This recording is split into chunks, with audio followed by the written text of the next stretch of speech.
உலகின் முதல் மொழி தமிழ், முதல் மாந்தன் தமிழன் என்று தன் ஆய்வு கட்டுரையிலே நிறுவினார் நம்முடைய தாத்தா தேவனைய பாவாணர் அவர்கள்.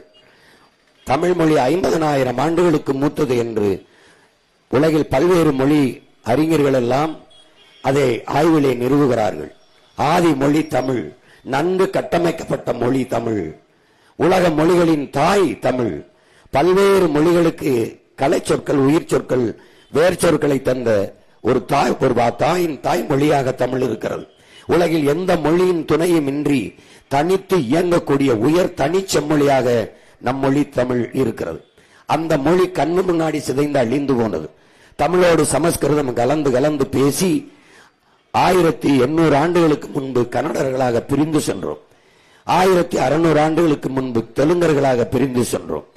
15ஆம் நூற்றாண்டிலே நாம் மலையாளிகளாக பிரிந்து சென்றோம். அதன் பிறகு துளுவர்களாக பிரிந்து சென்றோம்.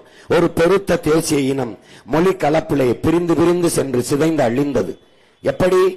சோறு இருக்கும்போது சாதம் என்றோம், மகிழ்ச்சி இருக்கும்போது சந்தோஷம் என்றோம், இழப்பு இருக்கும்போது லாபம் என்றோம், இப்படி ஒவ்வொன்றாக வணக்கம் இருக்கும்போது நமஸ்காரம் என்றோம். இப்படி பேசி பேசி நாம் சமஸ்கிருதம் கலந்து கலந்து எது தமிழ் எது சமஸ்கிருதம் என்று தெரியாமல் கலந்து கலந்து பேசி நாம் இப்படி மொழி கலப்பால் பிறந்து பிரிந்து சிதைந்து அழிந்தோம். இப்படித்தான் இமய வரை பரவி இருந்த நாம் காலடியில் குறுக காரணம் இதுதான். சேர சோழ பாண்டியர்